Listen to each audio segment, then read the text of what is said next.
There is room, so you wanna... Okay, yep, you're here. I'll give you that. Oh, my voice just got really loud. I'm gonna give you a thumbs up whenever I do that. When I'm about to say something really important, I want you to just crank the volume. No, don't do that. Just all right. If I am blasting people, just go back. And your name is again, Greg. Okay, go see Greg if I'm too loud, and if I'm not too loud, go see Greg anyway. So,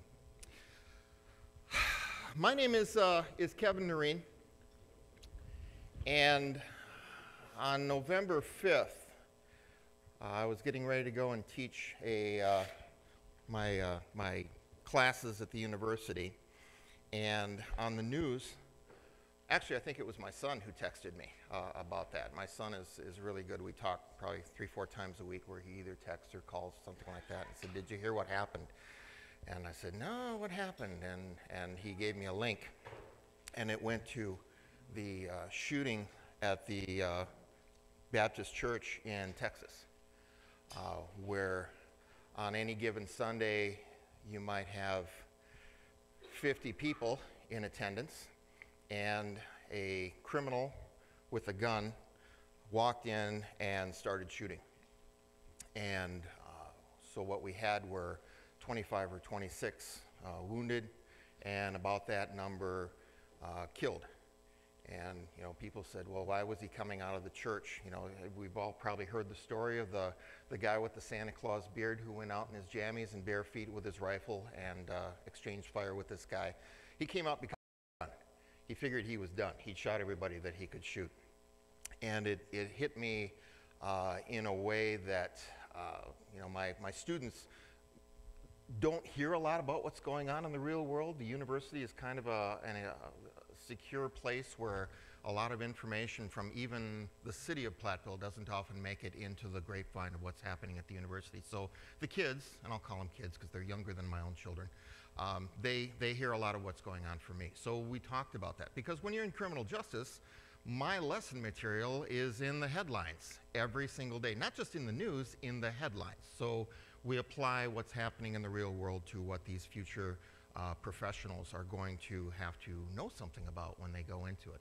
Anyway, I decided at that point that I needed to do something. Thoughts and prayers are great. I love it when people pray. I had my 2 mics pray over me before we started today, and I love the power behind that. But thoughts and prayers combined with action is something that I think is extremely important. So where that led to was offering this. Shortly after that November 5th incident, I put out on my business Facebook page that I would teach an introduction to church security for free to as many people who wanted to come and attend. And I'm just blown away by this, because I was thinking, 5 or 6 people, we'll sit around a table and drink some coffee and talk about this. This is wonderful. I'm so pleased that level of concern and interest is there. Quick background on me for those of you who I haven't met. I can see most of you I know have met from somewhere at one time or another. I was a Stoughton boy, raised just south of Madison, went to school at UW Platteville because at that time the drinking age was 18, and I knew I would never graduate if I went to UW Madison, because I knew the city too well as an 18-year-old. So my teachers, one of my great teachers, got me talked into UWP, got my teaching degree, met my wife, 2 very important things that happened in my life while I was there, and went on to teach high school for 10 years in agriculture. So those of you who've been in the FFA or done things like that, in fact, I had a state FFA officer come and talk to my classes, right, Mike, about, I don't know what it was, probably marketing or something at that time. But anyway, went on, taught my last 6 years at Mineral Point. As I tell the people, I miss the kids every day. It was the adults I didn't get along with. So I started looking around, because for all of that 10 years, I was thinking, well, there's nothing I would rather do than teach. I was going to teach for 40 years and then retire and go fishing, and it was all going to be good. Well, it wasn't going to turn out that way, because I wasn't happy. And I always said, when I spent more time thinking about how I was going to get into the next round with the administration as opposed to planning for my lessons, it was time for me to get out. So I did. I went back to school, went to Southwest Tech as a non-sworn student in the recruit academy, and non-sworn means that nobody's sending you. You're paying out of your own pocket. So I would teach all day, and then 2 or 3 nights out of the week, I would get in my car and drive to Fenimore and learn, how to do traffic stops and how to do reports and how to do first aid and all the stuff that went into, at that time, a 400-hour course. Now it's a 720-hour course, but at least it wasn't basic horsemanship. It wasn't that old of a class, but I went through it. About 5 of my instructors were Platteville police officers, and when you're a teacher, you're always kind of evaluating the person at the front of the room. And I thought, well, if there's that many of them who are good enough to teach other people to be coppers, I thought I would do that too. Kind of a simplistic approach, but I was one of just over 100 people who applied for 3 positions that year, and I was one of 3 people who were hired. And it was a great time. I spent 18 years. My first love has always been patrol. I've always had that mindset of being the one who showed up when people called for help. I love doing that. I love the uniform. I love the car. I love the job. A lot of things that we found humorous and that we enjoyed. It's a little harder to do that now, but it was a great 18 years. During that time, I was assigned to the multi-jurisdictional tactical response team for 6 years. I taught DARE for 5 years. I rode the mountain bike. I was a day-to-day supervisor of a Richland, Iowa Grant drug task force. I got to grow my hair long and scruffy. The chief told me I looked scruffier than the people that we were trying to arrest.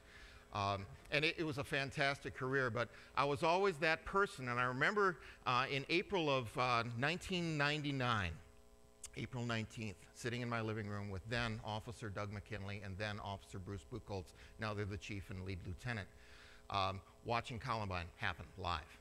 And Doug looked at me and said, this is a game changer. This is going to change how we do business. And over that time, that's kind of where I was led, where you start teaching the police officers, well, what's our response going to be like? Because we don't just set up a perimeter and order pizza and wait for the SWAT guys to helicopter in anymore. We go in on our own. Took a few key retirements before we were allowed to actually do that. Went to the schools and started talking to teachers. What are you doing? How do you, what are the different things that you can do to keep your students safe? Varying levels of support there. And when I wasn't happy with the amount of support I was getting, I started teaching students, because those are the ones that especially as young adults, 18, 19, 20, 21 years old, there was stuff that they weren't getting taught in a lot of different things by the time they got to college. How to be safe and take responsibility for their own safety is one of them. So that's what I'm doing here. When I retired in 2013 as a patrol sergeant, I started my business, actually in the fall of 2014. Eagles Wing Security Consulting. I do everything from concealed carry training and certification to what I'm doing right now, to classroom safety, workplace safety. I deal with basic pistol, basic rifle, on up to a very small group of people who have taken a bunch of classes with me where we do small unit tactics with both rifle and handgun. But all of it is revolving around ordinary folks seeking to know a little bit more than they knew before, to take responsibility for their own safety and the safety of their people. So that's the introduction part of this, and that's what that screen is for. I don't have a clicker, so every now and then I'm going to go up and say next, and then he's going to go next, and then the next slide is going to pop up. So next. Okay, there we go. All right, this is the way I'm gonna put this together for you. And we can argue what are sheepdogs, what are wolves. The difference between the actual animals and us, as we compare ourselves to these 3 types of animals, is that we get to choose. Sheep doesn't get to choose whether or not they're going to be sheep. Wolf doesn't choose whether or not it's a wolf. They are what they are, but we can decide. We can make a decision sometimes later in life. I became a police officer at 35. Became a Christian, was saved at 40. So, better late than never. I'm glad I lived that long to make that point. But the idea here is that this is the story I'm going to go with, and I take it from Lieutenant Colonel David Grossman's writings. He has a book, was on the top seller list. It's on the Marine Commandant's required reading list, and also the West Point reading list. And just about every police officer knows where to get their hands on this copy if they don't own their own already. And he talks about on sheep, sheepdog, and wolves in his book. So that's where we're going to be talking from next. All right, good.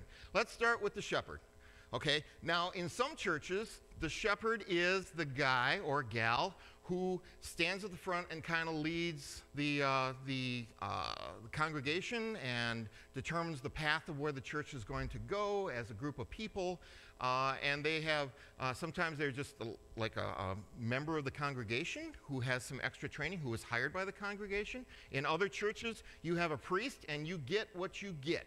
But the shepherd is your basic church leadership. So whether that is a clergy person or a person, your leadership team or your deacons or whatever you call these people, what do they deal with? Well, they're tasked with guidance, direction, and leadership. They're the ones who are going to direct the church. And when I talk about the church, I'm talking about the people, not the physical building here. They're going to direct the church in where they feel that they should go in their walk with God and in the development of the folks who go there.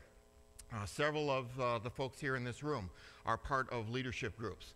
And I've known some of them for 10, 15, 20 years. I've known some of them for a shorter amount of time. But the idea is your job is very important because people look to you when people say, I just heard something that makes me wonder a little bit. What do you think? All right, and leadership, by leading, should provide that guidance for where they want to go. Next, please.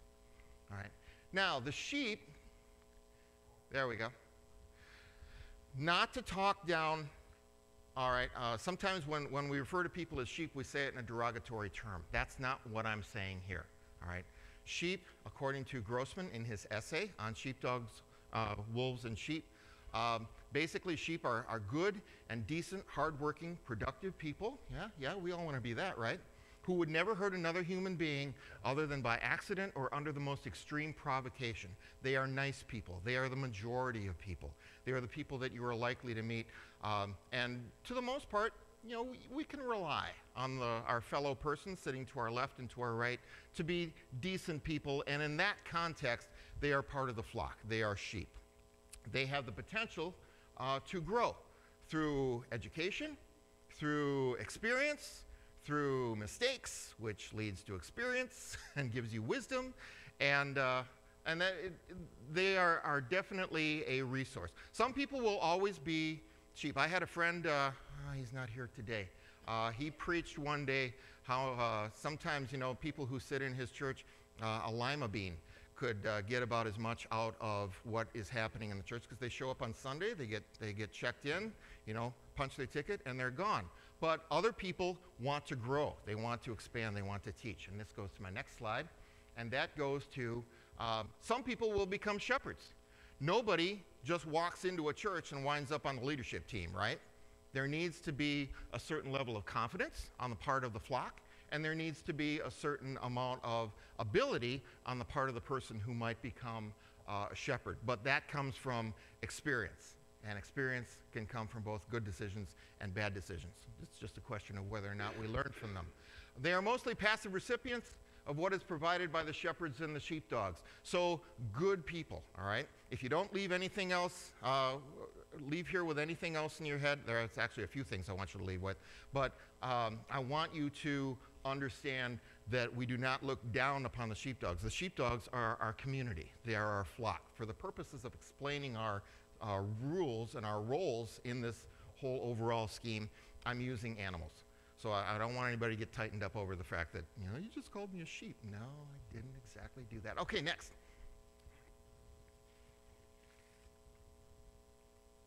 Sheepdogs are tasked with watchfulness for approaching danger. Think of your ushers, okay? What do? Most churches I've been involved with, the ushers take a head count. Who shows up on a given Sunday. They make sure the old folks get a seat. They make sure the late people find a place to sit. They take up the collection. Maybe they help with passing out the communion wafers. And that's all good. But even in the churches where that has been the main role, which is the majority of churches I've been connected with, there are people who, when everybody else's heads are down and eyes are closed, their heads are up and their eyes are open and they are watching. They're watching, they're not giving people the stink eye, and staring at people, but they are aware of what is happening in the building. Why are they doing that? As a service to the flock, so that they can concentrate on getting their word, on their worship, right? So sheepdogs are tasked with watchfulness for approaching danger. Next one. They're also tasked with alerting the flock to approaching danger. So think of yourself as an usher, and on your phone it pops up and tornado warning, or there's smoke coming from the kitchen, or something of that sort. Your job is, do you run up to the front of the church and say, hey everybody, the building's on fire, and watch them panic and stampede out? Or do you have a plan to get them out? Which leads me to my next screen, which is assisting the flock. Go ahead. And if need be, defending the flock. So the idea is these people are there to help bring people in, get them settled, make them comfortable so that they have a good church service experience. And if things go bad, as they will occasionally in certain places, they have a plan to deal with it. Now, what's things? Well, when I first became a sergeant, every person who gets promoted to sergeant in Platteville gets sent to command school, which contains lieutenants and captains and chiefs and people who are basically going to be leaders in their department. And one of the most useful things that I learned there over the year that I spent a week, a month going to this thing, was the idea of high frequency, low risk events and low frequency, high risk events. Okay, so in the police world, high frequency, low risk events, we got a loose dog running around somebody's house. Or we got, somebody is parked illegally. We love our parking enforcement rules here in our city of Platteville, don't we? Okay, so those would be high frequency, low risk. High risk events are things that don't happen very often, hopefully, but are very, very rare. However, now let's get a little grip on reality here as we go through. We broke the record this year. We went from 77 violent deaths in American churches in 2015 to 114 violent deaths in American churches in 2017. And the chances of your being involved, dying violently in church, are much lower than your being hit by lightning. So you got that going for you. But everybody here has been taught and teaches others how not to get hit by lightning, right? We don't run around being afraid of lightning because we know what to do. When it starts lightning, we come inside. And if we don't, we have our moms and dads who yell at the door, come inside, you idiot, you're going to get hit by lightning. Everybody knows. Nobody says, gosh, I didn't know. Glad somebody told me that, because we've all been raised, right? So we learn stuff. It's why, even though we've only had 2 police officers killed by gunfire in Grant County since 1912, every police officer wears level 3 body armor. And it's hot, and it's sweaty, and it's stinky, and it's uncomfortable, but we wear it. In fact, you get days off if you try not wearing it when you're on patrol. So, and the taxpayers buy us those at $500 a pop. And every 5 years, because the sweat causes the Kevlar to break down, we buy them a new one. Despite the fact that policing is extremely safe when it comes to being shot. But it's such a horrific event that most taxpayers agree, yeah, we'll kick in the money to buy officer-friendly a vest so they can go out on patrol and try to survive home. Okay, next. Okay, here's what we run into. We have people saying, that's a police problem. I don't have to do that. I don't have to worry about this because we've got police officers. Okay, right now, in Grant County, I will bet you a dozen donuts that across the biggest county in the state, we have 3 deputies patrolling right now. Okay? Now, we're fairly close to Lancaster, so a deputy who gets a 911 call, something scares you bad enough to call 911, they come flying in at 100 miles an hour. They are going to be here in about 15 to 20 minutes. And they're not just going to jump out of their car and run inside because they're going to want to evaluate the situation. All right? This is an old phrase. Some of you know it already. When seconds count, the cops are only minutes away, right? So we're glad they're there, but during the time it takes between the thing that scares us enough to make us call 911 and them showing up to rescue us, that's our time. We're on our own during that amount of time, and that is the reality of it. So we're not talking about zombie apocalypse here where we're going to be holed up for days at a time. We're going to be holed up for half an hour at most. for the time it takes the first officer to show up. And right after that first officer, in 5 minutes, you're going to have 5 officers there. And a half hour of that, you're going to have 20 officers there. And an hour after that, you're going to have 50 officers there. But for that 15 minutes, it's us. So the idea is we want to take responsibility, not because we want to be police officers, not because we want to be soldiers, but because it's our responsibility as spouses, as parents, as members of our church, as members of our community. So that's my argument. That's what I'm setting up for you here. Next.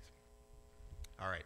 So who are our sheepdogs? Able-bodied men and women of Christ equal sheepdogs for our purposes here today. We want to make sure that we have a means of keeping ourselves safe, because you wouldn't want to hire a lifeguard who can't swim, right? No matter how badly they wanted to be a lifeguard. So first you have to learn how to save yourself. And then how do we save our kids and our spouses and our neighbors and the person who's sitting next to us? And I know one person in here, last time I saw her in church, she had 3 little kids crawling all over her. None of them were hers, just because she's the lady that the little kids want to go to. All right? Those are the people that we want to keep safe. All right, next one, please. All right. As Americans, this is just my observation, but I think you'll probably agree with me on this. We are very gadget-oriented. We got our stuff. All right? I have my cell phone, which will allow me to call 911, and then maybe I can use it and to throw it at somebody. But this is not going to actually be a defensive item. But I got my cell phone. All the nights, 3, 4 o'clock in the morning, driving around in my unmarked squad as a sergeant, watching, every week I'd see a young lady, not always the same one, obviously intoxicated, staggering down the sidewalk on a poorly lit street. So I roll over and said, "Can I get you a ride home?" You know, hopefully there'd be a female officer that would take care of that, but I wasn't afraid to put her in my back seat and get her home either. And she would say, almost without fail, "It's okay, I'm talking to my boyfriend on the cell phone." "Where's your boyfriend?" "Madison." "Good. That means he gets to listen to you being attacked when it happens." All right? So we got our gadgets. I've got my phone. I've got my green belt. I've got my my gun. All right? I teach firearms. And I know that when people take my concealed carry class, by the vast majority, that's the only training they will ever receive in firearms. They go, "Okay, I got my 4 hours, I'm good to go, rock and roll." Don't even need that. If you got a DD-214, you've been in the military, you can get your concealed carry. That's all you need. You just send that in. All right? Doesn't matter if you are a helmsman on a nuclear submarine, it qualifies you to carry a gun in a mall with your toddlers in your arms. All right? And even if you were a door kicker, you know, one of that very small fraction of 1% who actually go in and engage in gunfights, you don't have your armor, you don't have your team, you don't have your sniper overwatch, you don't have your artillery, it's just you and the toddler and the mall.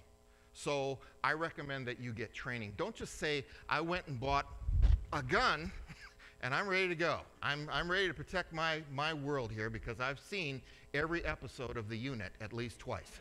So I'm ready to do this." Okay, next one. Okay, I got a cell phone. Next one. When seconds count, rescue is only minutes away. Next one. Okay, for fire, and it's interesting, when I teach a class, if it's a college class, when I talk about ways to be safe, I talk about how we get out of a classroom if there's a fire in our building. I talk about where we go from our classroom if there's a tornado in the building. All the professors are required to do this. Very few of them actually do, but I do. And everybody's good with that. Yeah, well, we know what to do. You know, go outside and watch the tornado come in. Yep. But, you know, at least I tell them. I'm not going to force them to go someplace because they're all adults. And then I start talking about what to do during the far more statistically likely event of violence coming into a building. That is far more likely to cause injury and death than a tornado or a fire. However, when I watch the body language, the legs get crossed at the ankles, the arms get crossed, and their head goes down. And what is that nonverbal language telling me? Or they start doing this. Okay, it says, "I wish you'd shut up. You're making me uncomfortable." And I understand that. I see it here. That's okay. Don't uncross your arms on my account. But the idea is, for fire, we have all this stuff, right? This building is a relatively new building. I will guarantee that the most flammable thing in this room where we're standing is you. Because by law, everything from the carpeting to the ceiling tiles to the wiring to the doors must meet code in order to build a building. And if you don't do that, you go to jail as the contractor. My son does that sort of thing. He's very up on the OSHA requirements and how OSHA doesn't even inspect your job site anymore. They send drones. And you don't know that they've been there until they send you the letter saying you're being fined because something wasn't properly done. Next one. For medical emergencies, we have handrails, safety glass, basic first aid training, CPR, first aid kits, and defibrillators. How many people have had at least a Cub Scout level of first aid training? Cub Scout or Girl Scout? Okay, great. How many people here have gone through CPR training at some time during their life? Okay, how many people are current in their CPR training? Okay, air goes in and out, blood goes round and round. If you can keep those two things happening until the ambulance gets here, you're in good shape. But we have these things here and nobody freaks out because that's just what good people do, right? Firefighters carry their turnout gear in their vehicles, at least every firefighter I've ever met know well enough to know that. EMTs carry their turnout gear in their vehicles. A lot of us carry the basic stuff that we need to keep air going in and out, blood going round and round, and our everyday carry, which we'll talk about later. And nobody's really freaked out over that. Okay, next one. But when faced with a threat of violence, next, here we are. Why do we want to do that? Okay. I got a little funky with the animation, can you tell? Okay. It can't happen here, and if it does, I can't do anything about it. Oh.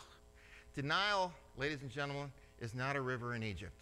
Denial is by far the greatest impediment to me in my mission than the bad guy with the gun, or the bad guy with the knife, or the bad guy with the car. Because denial, well, there are no denial kits. You know, all that stuff on the table, people who are in denial, they don't have to carry any of that stuff around. It's totally portable. There's a lot of support for people who are in denial. Oh, you're in denial? I'm in denial too. Let's form a denial club. We don't have to have denial drills to practice our denial in case something happens, because it can't happen here. And I'm going to tell you something. I might as well get this out of the way now, risk making people upset with me. The denial that I find among some churchgoers when we talk about this is God is in charge, and to prepare to go against God's destiny for me by preparing for violence in the church, it shows a lack of faith. Well, let me tell you an old joke before you get too mad. All right, nobody's left yet, so that's good. Some of you have heard this joke. There's a guy. He's on his porch. There's a flood. The water is lapping at the top step of his porch, and he's standing there. And a boat comes up, and there's two firefighters in that boat, and they say, "Get in. We'll get you in the boat, and we'll take you to safety." And the guy said, "No, I don't have to do that because God is going to take care of me." All right, so, okay, we have other people to save, so they go. A little while later, he's on his roof, and he's kind of leaning against his chimney, and a boat comes, and it's got a couple of National Guardsmen in it, and they go, get into the boat, we'll take you to safety." And they'll go, "No, no, God is going to save me, I'm going to be okay." And a little while later, he's standing on top of his chimney, and a helicopter comes, and this thing is hovering above him, and they lower a rope, and the guy goes, grab the rope, we'll lift you into safety." And he goes, "No, God is going to save me." And a little while later, the helicopter comes by, and there's nothing but water. There's nobody there. Well, this guy winds up in heaven, and he's mad. He says, "I want to talk to God." I said, "Okay, go ahead, talk to God." He says, "God, you know, I put my faith in you to keep me safe, and you failed me. You let me down." And God said, "I sent 2 boats and a helicopter." What we have here, ladies and gentlemen, the reason we laugh and chuckle at this is because sometimes we pray for stuff, but we don't want to see the form that help comes in. Okay, I want to have, Michael, our Archangel Michael with a big flaming sword come and save me because I'm being chased by a bear. Well, maybe you just need to run faster, right? Maybe that's the way that God's going to help you. So you get the idea? You see where I'm going here? Okay, next. Okay, what can we do? Well, let's start by identifying assets. I'm going to start with physical stuff. I just told you that we are gadget-oriented people, right? Well, we can still use the gadgetry. You just don't want to have gadgets and say, I call this talisman syndrome. This will come up from time to time. Talisman syndrome is we treat a thing as if it is our lucky charm, the thing. We don't have to worry anymore because we've got a thing. A friend of mine got asked to go to the high school a few years back and give a presentation for the high school girls prior to junior prom coming up. And what he was going to offer was, well, we'll talk about good decision making and being safe and not becoming intoxicated and, you know, going through all this. What they wanted, and by they I mean the church, the school people, they wanted the 5-finger death punch that students could use to keep themselves safe while still making high-risk decisions. Those exact words were not used, but that was the message. That presentation never got given. So we want to make sure that we understand the use of things, but we want to not rely on them to the exclusion of knowledge. Okay, so starting with hardware, communications, landlines, cell phones, radios. What have we got here? We've all got cell phones, right? That's something that's changed in the last few years. We have a means of calling out. We have landlines. If there's an emergency, let's say there's a big thing going on, and we find ourselves in an emergency, and by big I mean citywide, countywide disaster. What will happen is that the landlines will be flooded to the point where you can't get through using a landline on your phone. Does anybody remember when the big meteor went over a few years ago? This would have been about 2010 because we hadn't built the police department yet. We saw the shadow, the light of the meteor going over the top of our construction site in the middle of the night as this thing went by. Well, my wife and I thought that a plane had crashed because we saw the light going over the top of the house, and then we heard this rumble that just went on and on and on and on. So we actually got in the car and started driving east because we thought there was a plane that had gone down. And I got up and I had speed dial, Platteville PD. I had the 348-2313 number. I didn't dial 911, and I got right through. I got right through when the 911 lines in 3 counties were clogged and unusable because everybody was dialing 911. Okay, so you have to have that plan. Understand, too, that cell phone towers, we've all got phones. That's our go-to communication. Cell phone towers will become overloaded very quickly. So what do? Well, you know, we do this. We text. Texting tends to go through where voice stuff does not. How about within the building? Do you have a means of communicating between the person who's standing up here at the podium and the person who's standing in the back? Or the person who is in one of the offices or the Sunday schools, or the person out in the parking lot, to alert people of trouble before trouble begins to happen. So communication is so important. I actually we started getting to the point within the church that I was working at where we started hand signals. The idea is where I could make contact with a person in the back of the church. I could tap my forehead to say that I was about to say something, and I could point and do this and say that person has a big knife. All right? So, and it's called cop talk, which cops never use. They taught us that like 15 years ago, and it promptly got forgotten. But I remembered it. So the idea is being able to communicate non-verbally just by making eye contact with somebody across the room when electronics may not be it. By the way, when I was talking to Pastor Majeski about this, I said, if you decide to use radios or some sort of wireless communication in here, make sure that you do not get in the way of whatever microphones you're using here, because we don't want to have conversations between security people going out over the congregation. Might be entertaining. I just about guarantee it would be entertaining, but not necessarily something we want to use. How do you know that won't work? You test it ahead of time. Emergency kits, not a box of Band-Aids. This is why a lot of this stuff I'm referring to, I go into a lot deeper detail in the other classes that I teach. But this is for show and tell to help me remember to talk about stuff and to help you think about things that you want to ask me about. But things that I carry. How many people know what this is? Okay. Everybody who's been in the service knows what this is. It's a combat application tourniquet, right? And these things have saved thousands of lives overseas. When the last couple of years I worked at Platteville PD, I managed, after a lot of work, to talk my lieutenant into allowing our officers to use their uniform allowance to buy cat tourniquets and Israeli bandages, or battle dressings, if you want to call it that. And they do that now. And now through a grant through emergency management, all Grant County law enforcement has the ability to have these things, provided that they carry them on them. So you carry this.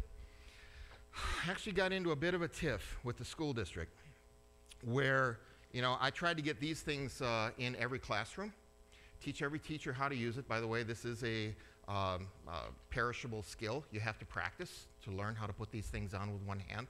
But they hate it. They say, you can't give teachers this. It takes special training to use this stuff.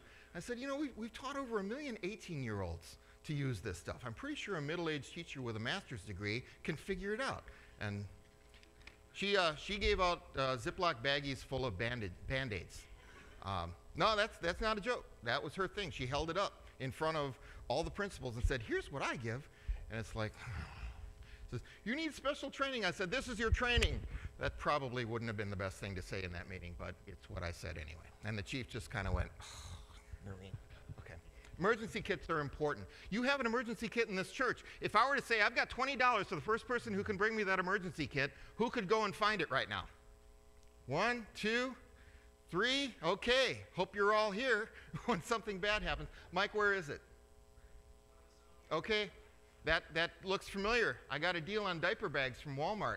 Filled it with a bunch of emergency stuff, dropped it off at some of our local churches. So there are these, there's one at E-Free as well. You know where that is? Okay, look under the table, back of the room. Yeah, you should be able to find it, unless you've moved it. AEDs, when I first started doing this presentation, AEDs were kind of a new thing, automatic external defibrillators. I have used them a lot, you know, once or twice a year.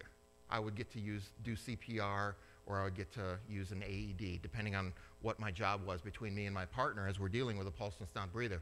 And actually brought one back. Once, every now and then, you actually bring one back. You know, your chances go from 0 to very small. And if I'm the one laying on the floor, I will take very small at any time. So you see these things in schools now, you see them in businesses, and we see them in churches.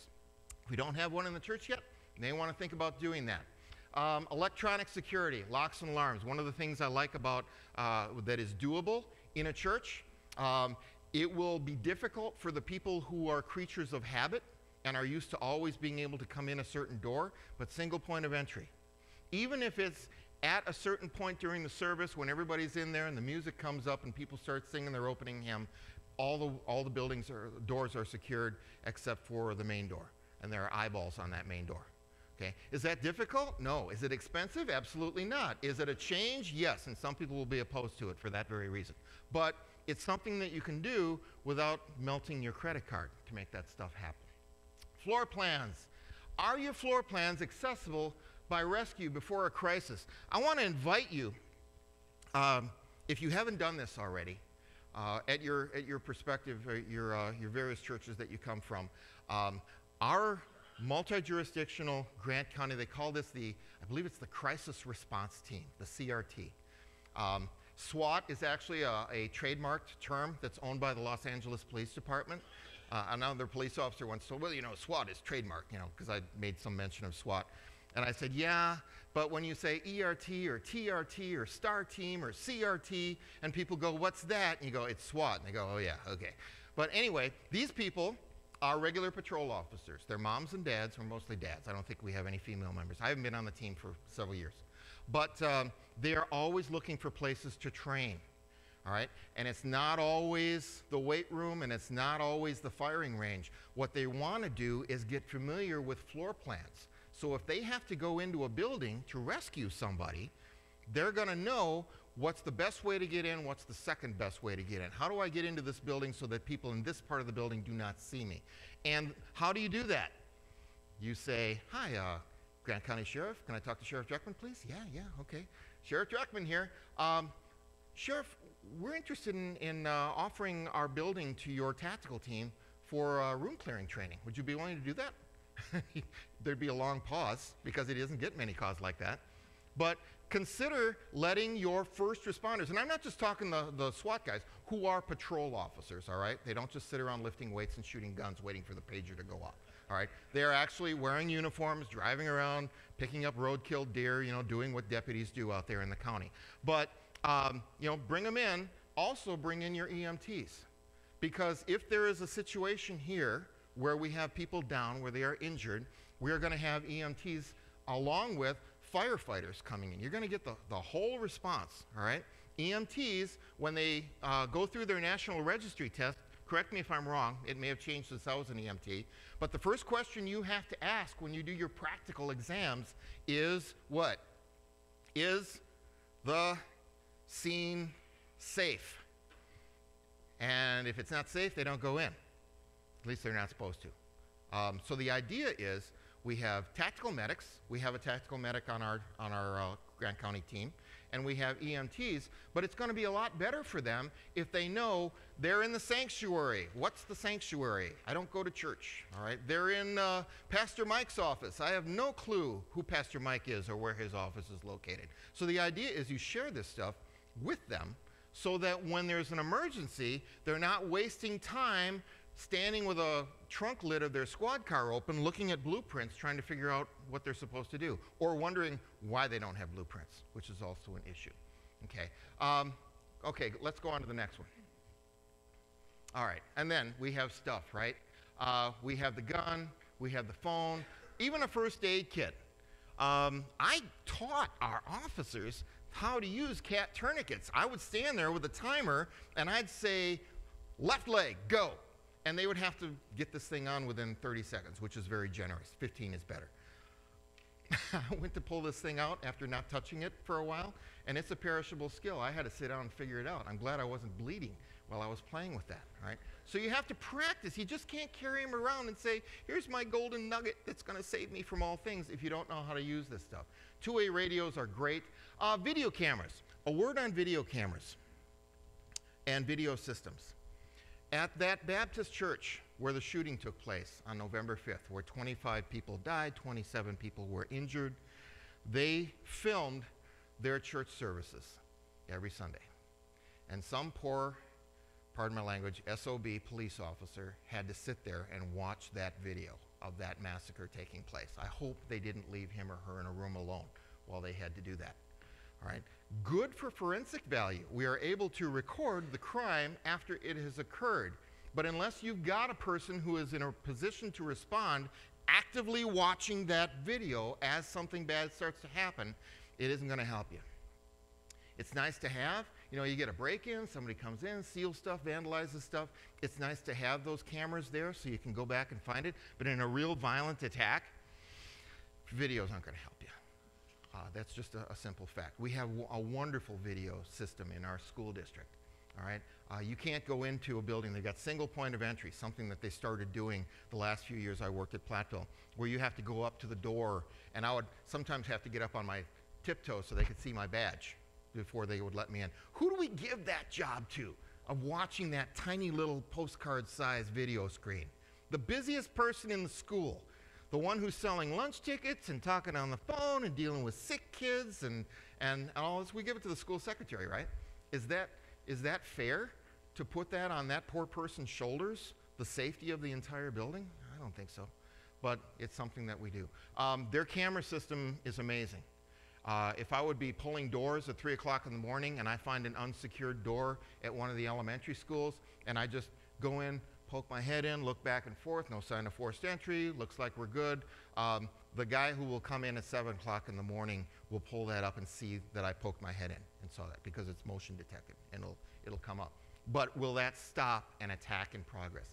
Negative, not going to happen. Okay, so that was the one thing I wanted to do with video systems. Video systems are good. I think at the beginning, where you are setting up your response system, video systems should not be at the top of your list. And that's just my opinion, standing in my opinion box. I do that a lot with my college students whenever I give them my opinion. Okay, I'm standing on my opinion box now, and then I go back to my notes and start teaching. Okay, next one. All right, personnel assets. Church members with medical training. Do we have any MDs in here? Outstanding. Do we have any EMTs in here? current or former? Okay. Do we have people who, show me again with your hands, how many people here know their CPR?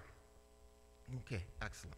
That makes me feel good because I eat a very heavy meat diet, so that works for me. Anyway, so yeah, church members with medical training, church members with training in general. What do you want to make your church safe? What do you want to respond to the thing that scares you that could happen in your church? And it may be something different for each of you. It may be something different for each church, depending on where you are in your safety and security. Church secretaries, deacons, clergy, custodian should be on there. Maybe that'll pop up in the next one. But the idea is, when I was a teacher, some of the best advice one of my education profs gave me was the first people you want to make friends with when you get assigned to your first school is the head secretary and the head custodian. All right? Principal will send you a nasty memo, but the custodian will turn off your heat and the secretary won't forward your phone calls. So you get to be friends. And why? Because they know. All right? Our guy at E-Free, he knows every door, whether it opens in or out, whether it's locked or unlocked. And if I needed in an emergency and there's stuff going on in that building and he's standing outside, I'd go, Leonard, tell me the quickest way to get there. Now tell me the way to get there where somebody couldn't see me from there, all right? And he would be able to do that, all right? But the time to do that is before the bad thing happens in the school. You get that idea? Or in the church, okay? Ushers, watching over the crowd for medical or other emergency issues. I don't know how it is in your churches. In E-Free, I know ages go from babes in arms to probably people in their 90s. There's a couple there that are there. Are these a medical emergency waiting to happen? Well, everybody's a medical emergency waiting to happen. What are we going to do when somebody goes down? Maybe they just go down and break their hip. Just go down and break their hip. Maybe they have a full-blown stroke or a heart attack. What are we going to do to get that person the immediate care before the EMTs get there with all their extra training and equipment and get them to the emergency room where all of them with their extra training equipment can help? Is there a plan? Do we have people in place, or is somebody going to stand in front, that well-known, is there a doctor in the house? Yeah, well, okay, yeah. Doctor of geology, but, you know, sure, whatever. Okay, next. Okay, ushers. I've done this presentation, and people get wrapped up in the idea, what are we going to call these things? Sheepdogs are scary. We don't want to frighten people. We don't want to make people upset. We don't want to make these people feel like they're a SEAL Team Delta Ranger group. We want, it's a little scary. I don't care what you call them. Call them enhanced ushers. Call them a security team if you want. Call them a sheepdog group. Call them fuzzy pink bunnies. I don't know what that's going to do for your recruitment, but you can call me whatever you want if I believe that my wife and I are going to be safe when I go to church next Sunday. All right, so that's the issue. The name does not matter. What did we call our group? Were they sheepdogs, Mike? Or didn't we call them anything? Just the lads. The lads are here. Okay? So the idea, though, is you have this group. Chances are the average person who shows up on Sundays or Easter and Christmas isn't even going to know these people are there. But they are. Okay? One thing I would advise, and I'm going to say it now, it may come up later, but just so I don't forget later, when we first started doing this, we had groups of 3. We would have one whose job was the sanctuary, eyes and ears. That was their only job. They didn't do the head count. They didn't do the communion. They basically just stood where they could see everything that was going on. We had one who was a floater that would go, or not a floater, but they would be out in the public area, occasionally checking the parking lots to see what trouble is coming, going down to make sure that the kids in the Sunday school down the bottom floor are safe. And then we had a floater, somebody who would go to back up whoever was needed. And we would rotate, all right? That worked for a while, but we discovered that there was an attitude developing. Correct me if I'm wrong here, but there was an attitude developing where, all right, it's not my Sunday to be on security, so I don't have to worry about it. I got other people to worry about. Well, not really, okay? So the idea is we have key people assigned, but everybody's on duty all the time. That's your job. Doesn't mean you can't take part in the church service, but it does mean that your responsibilities to the people there, there's an expectation, right? You don't think there's an expectation with people with extra training? How many times have you heard, well, maybe you haven't heard, but hearing about a guy, off-duty police officer, going into Quick Trip, He's got his sandals and his T-shirt and his short pants on. He's holding a bag of bananas and a bag of milk, and he's standing there ready to check out. And the guy in front of him pulls a knife and starts to rob the till. Now, this Quick Trip is a place where this officer on duty would park his squad and go in and get his coffee at night. The clerk looks at this officer standing in his T-shirt, short pants, tennis shoes, bananas, and milk, and says, "You're a cop, do something." All right, do we really want that to happen? All right, we had a thing. One of the best things that came out of the group that I worked with was we only show people our teeth when we smile. Because until there's trouble, we are the smiliest, happiest, friendliest people you want to meet. When people walk into our church, they want to say, I'll tell you, there's a place over by Cent Motorcycles. I think it's called Word of Life? Okay, Bread of Life. All right, a friend of mine, Paul Rellinger, is a Platteville cop. He goes there. He asked me to come and give a presentation like this to these people. So I get there. I came a week early because I wanted to check out and see where they were before I came in and started telling them stuff that they already knew. I get out of the car, and they've got an overhang like you've got here. Before I get to the overhang, the young 18-year-old man comes up. "Hi, how you doing? Welcome. Is this your first time here?" And, it's like, "Hey, yeah, nice, thank you. Nice." I walk inside. There's somebody inside the door. "Hi, welcome. Welcome to our church. We're glad you're here." I mean, I'm overdoing it just a little bit, but the fact is that I was met as a person that they did not recognize with open arms and friendship and what we're supposed to do when people come in looking for the Word of God, right? And then I walked in a little farther, and I'm looking for my buddy Paul, and I'm not seeing him because he's down the hallway with his kids. But I walked right on through and past the coffee. They said, "Oh, we've got coffee. Help yourself to the coffee." Then, "Okay, great." Walked through and into the kitchen. I took 2 steps into the kitchen, which is apparently where unauthorized people are not supposed to go. And I had somebody at my shoulder. "Hi, can I help you? Is there something I can help you find?" And, not mean, not scary, not growly, but what was the message there? We're glad you're here. You're welcome here, and we know you're here, all right? And so we're aware. And I got a feeling, I know for a fact, Paul didn't tell these people I was coming. And I don't know if I was that easy to pick out of a crowd, but I got a feeling everybody got that. Is that a bad thing to have? We have greeters at E-Free, right? Do we still have greeters? All right. Somebody comes in. "Hi, how you doing?" You're looking for that person who's a little lost, who's a little upset, a little uncomfortable, and those are the ones you zero in. "Hi, how you doing? Welcome." All right. That's the job of a sheepdog. Right? We're not talking about a ninja response team here. Some of us have those skills, but those aren't the things we put on display. We are nice. We smile until it's time to not smile. And that almost never happens. But when it does, it's okay if we can smile then too. Okay, next one. All right, off-duty church members. One time in my life did I walk into a church and tell a church member not to be an ass. Because I walked in, and this guy saw me coming, and he assumed the position against the back wall. I was just coming to church. He saw me off duty and assumed the position against the back wall. I just walked past him. "Don't be an ass." Walk past, all right? Don't do that. Besides the fact that it is rude, what are you doing to a potential bad guy? Tell him who to shoot first, right? Okay. Don't do that.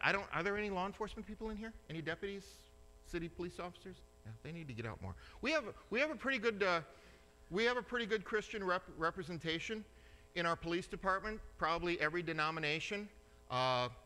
Good folks. Otherwise, they wouldn't be doing. If you're smart enough to be a cop, you're smart enough to do easier work and make more money. So there has to be a calling there, right? But it would be nice if we would have these people here. We don't want to out them, and we don't want to presume that we don't need to take responsibility for our safety because this poor guy's sitting in the back of the room, or gal is sitting in the back of the room with their spouse and their kids every Sunday. All right? But it's nice to know that they're there. They also probably know your facility better than a responding police officer who's never been in this building, or maybe only been in it once or twice for a medical first responder call. So the idea is use them as a resource, but do not out them. Do not make them feel uncomfortable because they're going to go someplace else. That's not why they're here. All right, so make them welcome. Don't out them. They understand the threat. When people say, "Uh-oh, I didn't do it," they're not greeting the local doctor. They're not greeting the local teacher. They're greeting the local cop, and everybody knows it. So be nice to this person. Be respectful for what it is that they're doing. Okay, next one. Yeah, okay. By church leaders opening, supporting the valid role of the sheepdog, the flock can begin to overcome its common fear and distrust of the sheepdog, who they see as bearing a close resemblance to the wolf. Who is the wolf? We've talked about the shepherd. We've talked about the sheepdog. Who is the wolf? Someone coming with the intent of committing criminal violence, right? Okay. Criminal violence is the thing that we are opposed to. And what do we oppose criminal violence with? Righteous violence. Okay? That's a term that my students have never heard before when I talk about it in class. Righteous violence. We talk about the 4 outs. I won't get into them too far here, but they're basically 4: get out, lock out, take out, and hide out. Take out is the one that causes some students to cross their arms and drop their head because they don't like hearing it, and it causes other students to go, yes, somebody gets it besides me. Take out is the use of when you can't get out, when you can't lock yourself out, when you can't hide. Rather than waiting your turn to be shot, you fight. Okay? We talk about, I have rooms, they don't give professors keys to their classrooms. Maybe you get them, but I don't, Ken. And so we can't lock. And if we could, we'd have to reach outside into the hallway to lock the door. That's an issue for us. But imagine having a room with no windows, so we can't jump out the windows. I'm thinking of one classroom in particular in Alsvik Hall. All right? And you can't get out. You're trapped. You poke your head out the door, there's a bad guy down the hallway, and he's heading your way. So what do? You turn out all the lights.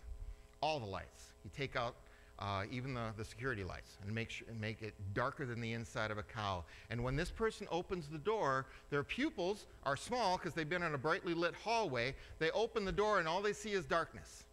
And out of the darkness comes a chair, and another chair, and another chair, and another chair. And by the time my campus officer buddies arrive, there's a pile of furniture with a bad guy at the bottom of it. All right? And they go, we can do that? I said, not only can you do that, you should do that. You have my permission. Make sure you spell my name right when they interview you in the news. You have a legal right to do that. It's called, well, every state, not every state is a castle doctrine or stand your ground state, but every state allows you to use reasonable force to defend yourself against righteous violence. Right. You can't kill somebody because they're stealing your laptop, even if it's a really good laptop, but you can use reasonable force to defend yourself against violence. So it's important.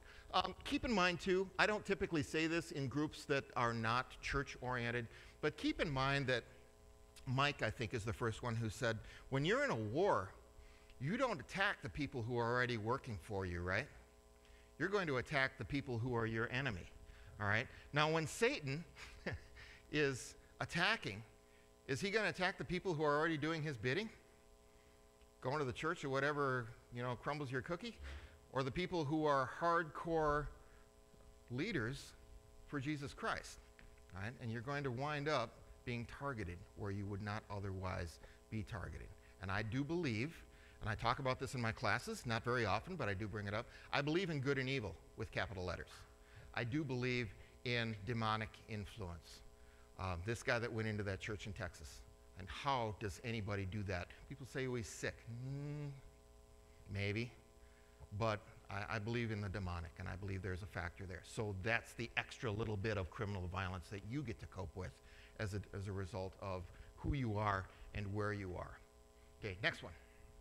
Okay. Sheepdog may bark and growl, display fangs, and appears to always be on the hunt for trouble. Next, this is a quote right from Colonel Grossman. Unlike the wolf, however, the sheepdog is motivated by loyalty and protectiveness of the flock and the longing for righteous battle. Why do people say stupid things when a uniformed police officer packing a gun walks into their restaurant, theater, church, school? Why do they, the most intelligent, educated people, why do they say the first dumb thing that comes into their head? Because they're uncomfortable. They're uncomfortable with the idea of somebody packing a gun or with the capacity for violence in their little world. So they say that stuff. The idea is, yes, we do have the human equivalent of fangs. Yes, we do have the human equivalent of claws. We have training, we have equipment, we have the desire, the righteous desire to protect the flock. But that's where the difference ends, all right? That's the difference between a wolf and the sheepdog. The wolf is being hunted by the sheepdog is hunting the wolf. And all of this is happening while the flock placidly grazes in the meadow, which is fine. We love it when the flock is comfortable, when the flock feels safe. Next. Vetting. Let's talk about the people, briefly, that we want on this group of folks, all right? Would you want to recruit a weak swimmer, all right? I don't know if you can see this one, the little comic there. I had to bring that up. There's a guy drowning. The guy, quick, take this advice. And that doesn't work. I'm drowning. Help, help. My thoughts and prayers are with you. Or should you throw a life preserver out there? Okay. You know, that's Tackleberry, for those of you who watch 70s and 80s, the guy with the big gun. I'll get your cat out of the tree, ma'am. So the idea, you want to have a certain kind of person, right? If a person is a walking heart attack waiting to happen, you probably don't want to send this person in with the idea that they may have to go hand-to-hand with somebody, all right? What is your level of training? What training are you willing to seek out to bring people up to a minimum level to get on the team, and then levels of extra expertise, okay? On our team, we had a couple of MDs who not only were a pretty fair-handed Brazilian Jiu-Jitsu, but knew how to fix people after they broke them, which was nice to have. We had a couple of gun people, we had a couple of hand-to-hand people, and every person had the ability to communicate. Next one. Nick, all right, here we go. These are the traits. I just sat down and came up with a couple of things. The ability to be cool under pressure. If you've ever listened to The Scanner, police officer, 329 Platteville, got a 1028 on a vehicle, traffic stop. And then all of a sudden, a guy gets out of the car and starts saying, I got a foot patrol, foot chasing 1028, back up. You know, their voice goes really up, all right? And that's when the sergeant takes this person aside at the end and said, look, you need to breathe before you talk into the radio. Dispatchers are the same way. God, I love my dispatchers. There's nothing better than a good dispatcher. There's nothing worse than a bad dispatcher. But the idea is we had a guy who could add 15 miles an hour to our response speed just by the tone of his voice when he would send us to a call. Not Amy. Amy was great. Cool under pressure. Outstanding communication skills. When I was a DARE officer, we'd have question and answer, and I'd go in full uniform, especially after the Columbine thing. I was always in full uniform, vest, gun, belt, and everything. They all want to know what's the most important, if you shot anybody, how fast does your squad car go, 10-year-old type questions. But they wanted to know what the most important tool I carried was. The most important tool was not on my belt. It was my ability to talk to people, right? One of my favorite jobs with the police department, I was with a tactical team for 6 years, got sick of standing around wearing 60 pounds of gear, got out. 6 months later, I was back in again as a negotiator. I turned in my heavy vest and my rifle for a coffee cup and a telephone, all right? And I'm fortunate to say, thanks to God, I actually got a couple of saves out of that deal. But the ability to talk to people and listen to what they're saying and talk them down. Rule number one, there's a lot shorter report when you can handle things verbally than when you have to go hands-on. Ability to make people at ease. Good physical condition. Not necessarily a CrossFitter. CrossFitters are nice. But somebody who can handle the stress. Getting into a fight, a full-bore, full-on fight for 1 minute is like running flat out for half a mile. Okay? When was the last time any of you sprinted half a mile? It's been years for me. Good for you. Bless you. Okay. We get a runner, he's going after him. Be a team player. Mall ninjas need not apply. We're very, again, big into our stuff. If a guy comes in and he's got 3 knives on him and his clothes are all bulky because he's carrying 2 guns and, got a lifetime membership to Ninja Warrior, may not be the first person you want to go with. Because what is the goal? What do you want the team to do? Do you want somebody in full battle rattle standing outside of your church? That's going to send people the other way, right? So, and mall ninjas usually are the people who are big on appearance and short on training, short on experience. So understand and recognize that not everybody who is super eager, if somebody is super duper eager, who wants to get in, I want to fight the bad guys. Yeah, put me on the team, coach. You might want to talk to that person for a while. Let's go out to coffee first. Let's discover what it is that you're really up to. Basic first aid and CPR, highly recommended that every team member has that. Extras, Trained concealed carry. Remember I said you don't need a lot to have a concealed carry permit in the state of Wisconsin? I'm a big Second Amendment guy. I'm a big constitutional guy. But understand that if it wasn't required for you to take driver's ed, a wise person would seek training before they went out on the belt line during rush hour, right? So the idea is there's more than pointy end of the bullet faces down range if you are going to use guns defensively. And hunter safety is a great thing. I think every 11, 12-year-old should take it, along with everybody else who has not taken it, but they do not teach defensive handguns. They teach you to be safe around guns. They do not teach you to defend yourself with a gun. And again, we talked about the military stuff. Not everybody in the military is trained to use their training in a civilian world. Okay. Advanced first aid, routine dedication, not just when there's trouble. One of the things, I don't know, it's been years since I was on the EMS, but sometimes it seemed like we would have people that would never fail to show up for a pulse on breather or a bad accident. But if we're hauling the same 400-pound woman who's short of breath, taking a hit off her oxygen, taking a hit off her cigarette, and we keep hauling her to the hospital, a little hard to get those guys to show up, or they're not going to be quite as eager to do that. That's what firefighters are for. God bless them. I love it when firefighters show up and help us lift heavy people. But that routine dedication on, you go a whole year of Sundays and all you're doing is shaking hands and smiling. Great, that's great. But you can go, I'm bored. Then go out and play some paintball. Get it out of your system. Then come back and do another year of Sundays. Okay, next one. Okay, who else?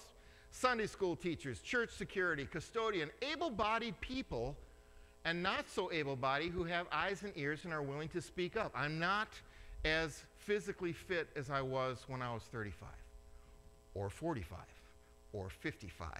Okay, I know that. I understand that. That's why I liked being assigned to shifts where I was in charge of young gazelles who could chase the person for me. Get them, all right, and they're gone.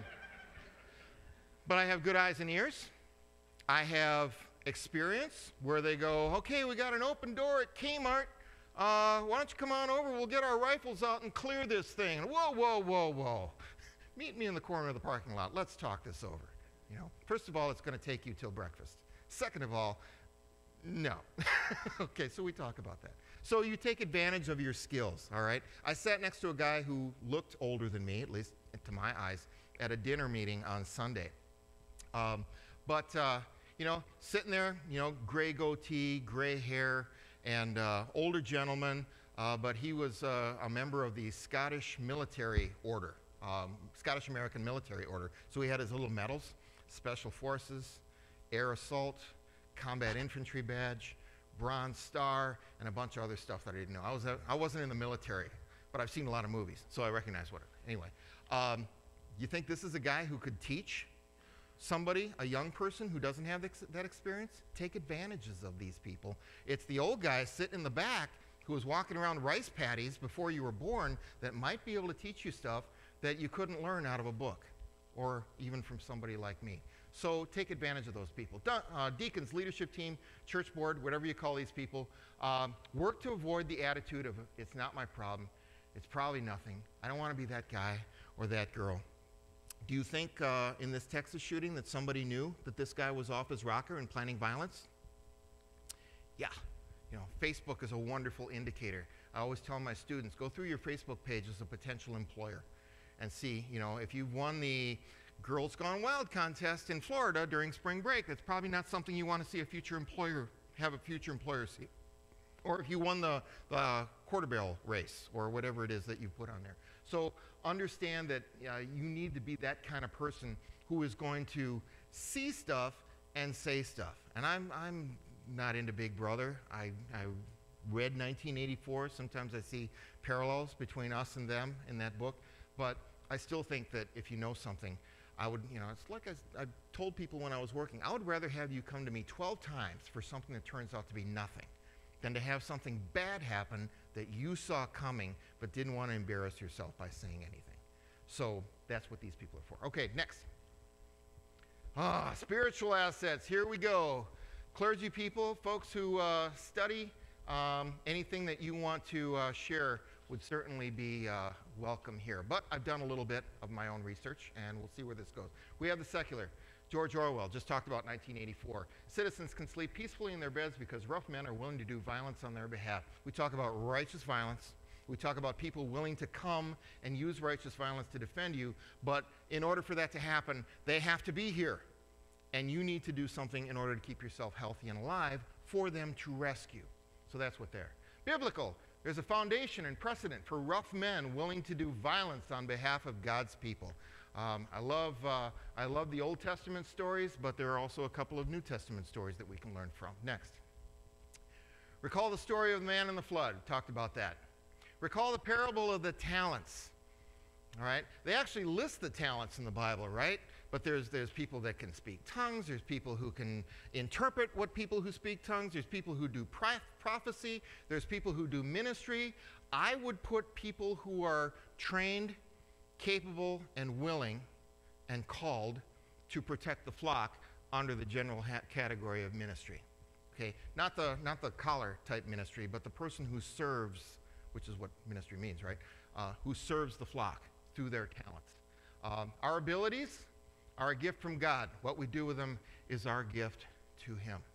So the idea here is, you know, my wife hates that I do this, so I'm not going to do it because it's just not worth the trouble. Yeah, that's what you've been dealt. But some of us have wives who aren't into it. I'm my wife's safety plan. She has never taken one of my classes. She's been living with a firearms instructor for over 20 years. She's never taken one of my firearms classes because that's not her thing. I'm her safety plan. So as long as I never get more than 10 feet away from her, she's safe.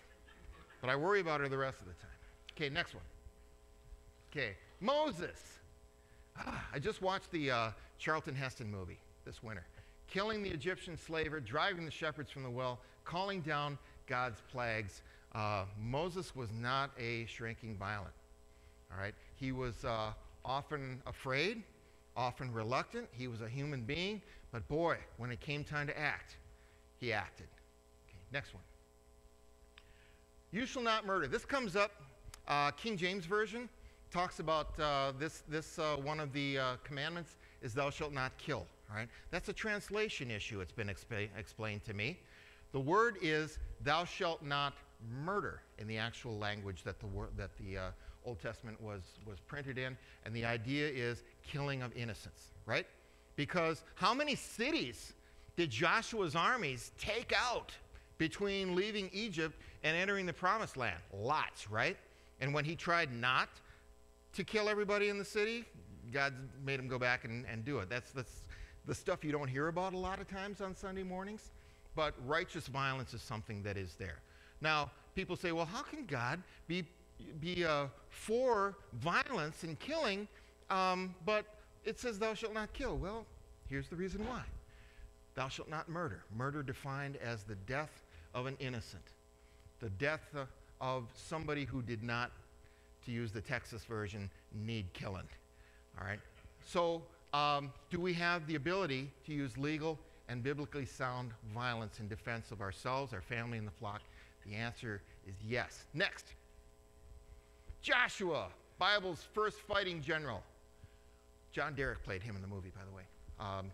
Cool guy. I mean, to come up and be a protege of Moses and to take over in leading the people across the desert and getting them to the Promised Land. All kinds of cool stories about Joshua, and he was, without a doubt, a man of violence, right? But he was a man of violence who submitted to God. Next. Ehud. I ran across this guy in Gabe Suarez's book, The Christian Warrior. There's a copy of it over there. Used to be a copy in E. Free's library. I don't know if it's still there or not. But basically, Ehud was left-handed, which I guess was significant.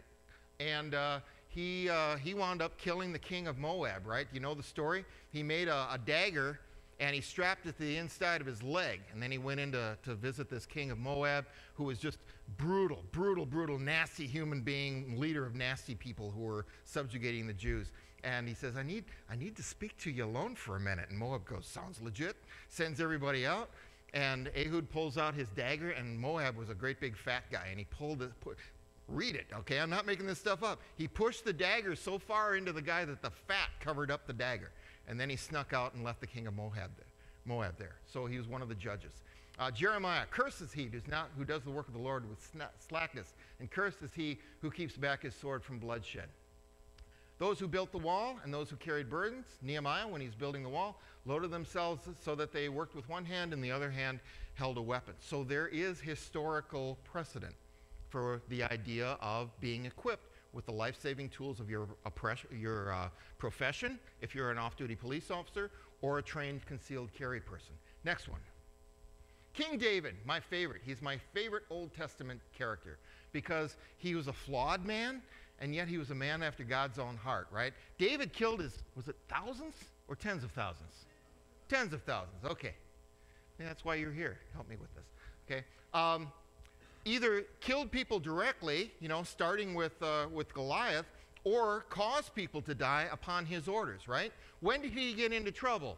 When he found Bathsheba, and he sent Uriah on a suicide mission. He said to his captain, send Uriah into the thick of the battle and then withdraw and leave him alone, all right? Murder versus righteous killing, right? So we have David. He didn't fall until that moment. Okay, next one. From the Old Testament to the New. Well, yeah, the Old Testament's the Old Testament. New Testament is totally new.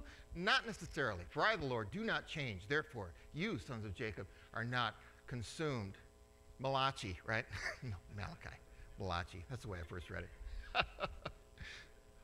Last book of the Old Testament, right? 400 years before the birth of God, or birth of Jesus. Jesus Christ is the same yesterday, today, and forever. In the beginning. He's mentioned in the first chapter of Genesis, right? As the Word. Okay, next one. Okay, this is one that I point to. Jesus made a whip of cords and drove the merchants from the temple. He entered the temple, this is mentioned in 2 books, and drove out all who sold and bought in the temple, overturned the tables and the money changers and the seats. One guy who I respect a lot said, well, he probably didn't hit people, he just used it to drive out the livestock. Do you think the merchants would have allowed that to happen? No. The other thing is, keep in mind who Jesus is. Jesus could have blinked and caused all the merchants to appear on Saturn if he had wanted to, right? Is there anything he could not have done? So why did the Son of God sit and braid a whip on the steps? What you doing, Jesus? Braiding a whip. Okay. What you going to do that for? He says, I'm going to drive these people out of my Father's house. All right. Why did he do that? Same reason he did everything that got written down, because we're supposed to learn from what he did and wonder about it and apply it. Okay, next one. Did the Son of God need to sit and braid a whip? Probably not. And that's where righteous violence in its proper place takes effect. Okay, righteous violence, if it's a new word for you, inscribe it in here, because it's okay when other types of means of dealing with criminal violence do not work. You have the biblical and legal and moral right to use violence in self-defense. Next. What else did Jesus say? Of course, this is the one we get into arguments with. But now he that hath a purse, let him take it. Because he had told him before, you don't need to take anything with you, right? And now he's changed it.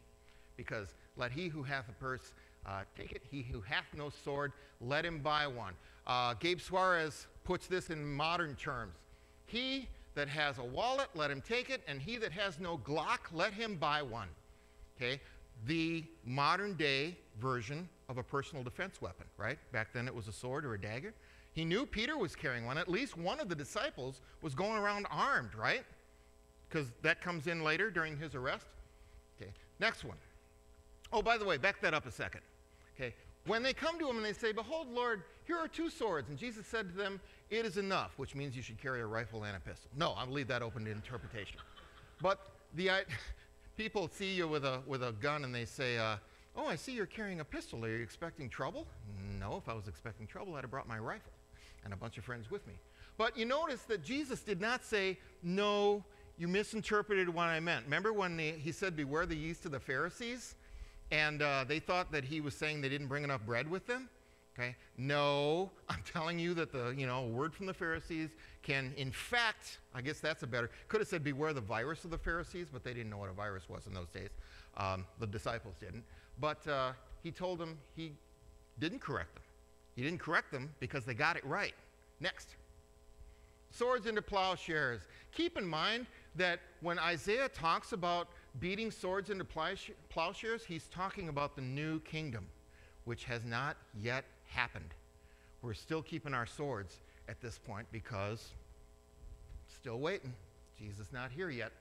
Okay, next one, in the garden, at the point of Jesus' arrest by a detachment of, I learned this from Pastor Ken, where I first learned about what it meant. I think it was the first sermon I ever heard Pastor Ken teach, where he talks about how, this big mob, this 600 plus soldiers and this big armed mob and the palace, the temple guards, they come in and they go, and he says, who are you looking for? He says, Jesus of Nazareth. And Jesus says, I am, you could have turned it up, he.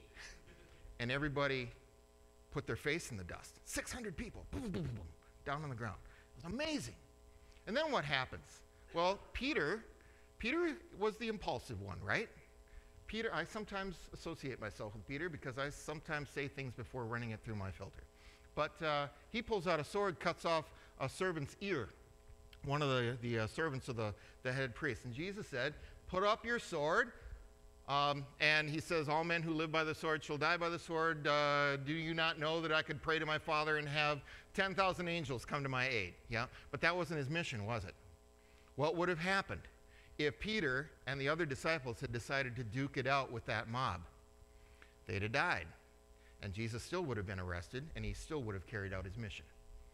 So he's basically helping Peter.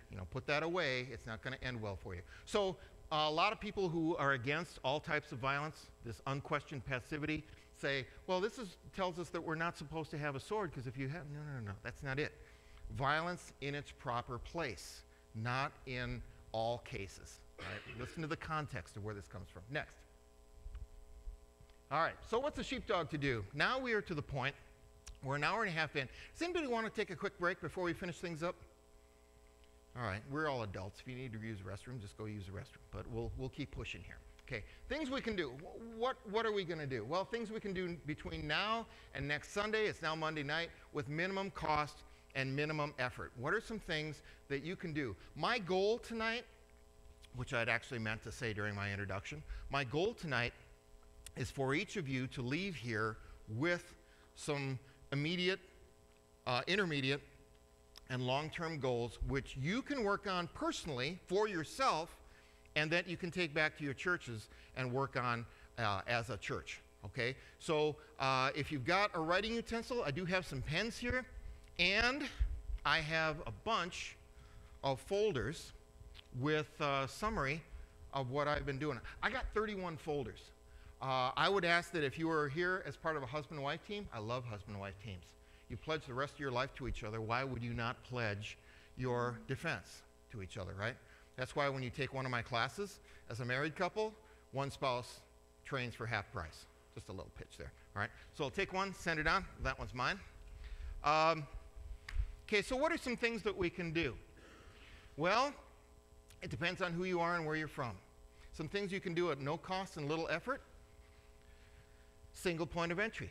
Every one of these doors has a lock on it, right? Once the church services start, lock the doors. People are going to freak out. You might want to put it out on the Facebook page before you do that. Oh, the church is locked up. Dogs and cats living together, all kinds of awful things. The idea here is, single point of entry would be great. To go to maybe your current ushers. You may have ushers who believe that they are serving God as ushers. They're really good with old people. They're really good at wrangling people who come in late. They're really good at taking up the collection, and God bless them for that. But there may be other people who say, I want to be an usher, I want to serve, but I'm not into that whole roll call communion plate thing. All right, this may be a place for them. So be looking at, just have somebody, hey, I'd like you to stand and just kind of wander around the church during church services. And don't forget to check the parking lot at least twice during the sermon. Okay, all right? That's a start, right? Now, what's he going to do? Well, he's got eyes and ears. He's got a phone. And he can see trouble coming before it gets here. Okay? Hey, got a Sunday school teacher who is into martial arts or whatever. Listen, at some point, I just want you to poke your head out the door and just make sure everything is good downstairs where the kids are having Sunday school. All right? So little things. You never want, and you run into this a lot with the denial crowd, you never want to do nothing because you can't do everything. You're never going to do everything, but you can do something. All right? And people are going to yab at you to death. Yeah, but what about this? Well, yeah, but what about that? Well, yeah, but what if this happens? Well, then it happens. But today, I'm going to take care of this part of it. And tomorrow, I'm going to take care of this part of it. And next week, I'm going to take care of this part of it. I'm not going to tell you what to do, but you have goals, right? Otherwise, you wouldn't be here. You have ideas. You have questions that you want to ask or have answered, which I will take some time to do here in a minute. But what can we do right now, between now and Sunday? Can somebody give me a couple of suggestions?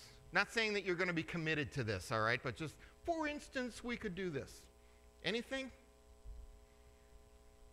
You've just been put in charge of church security, all right? You got to do one new thing and have it in place by Sunday. What's something that you could do?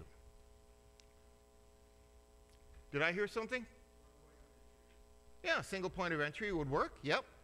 How about having, oh, who's another one? I don't want to steal somebody else's thunder. Yep. Yep. Have your greeters. That would be the natural person, right? You got a greeter in the sanctuary. You got another greeter who comes out. You know, you don't want to do that when it's 20 below zero. But, you know, to stand out, a beautiful spring day, we're going to have some coming up. Walk around. Just make sure. Is anybody sitting in the car? Are they sitting in the car because they're there to pick up their kids? Are they sitting in their car because the little hairs on the back of your neck, which, by the way, you should start listening to, tell you that something is going wrong? All right? So a trusted person. And this is stuff, you're not training these people to be ninja tactical response people. You're starting with a little bit, and then you build on that, right? What can we do soon with small costs and little effort? Well,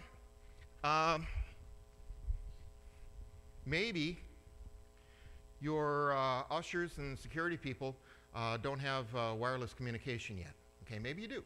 But if you don't, you know, $50 for a cheap walkie-talkie set is going to be a good start. That would be something that you would do. Take a look at that first aid kit that you've got in your churches. What's in there? If it's the first aid kit I gave you, it's got a clipboard in there that tells you the basics that you would need. The first aid kit is designed to treat 2 gunshot wounds for 1 hour. All right, so what do I need to do? The equipment is all in there, and it tells you step by step. This is what you do, okay? Don't wait until somebody is on the floor bleeding to pull that thing out. So, hey, Pastor, can I take a look at that first aid kit? All right, does your MD, who goes to your church, have you had a peek inside the first aid kit? Do you know what's there? What do you have on yourself? This is the other thing, personal stuff. Maybe you're not going to be an usher or a member of a sheepdog team, or enhanced ushers, or fuzzy pink rabbits, whatever it is that you're going to wind up being.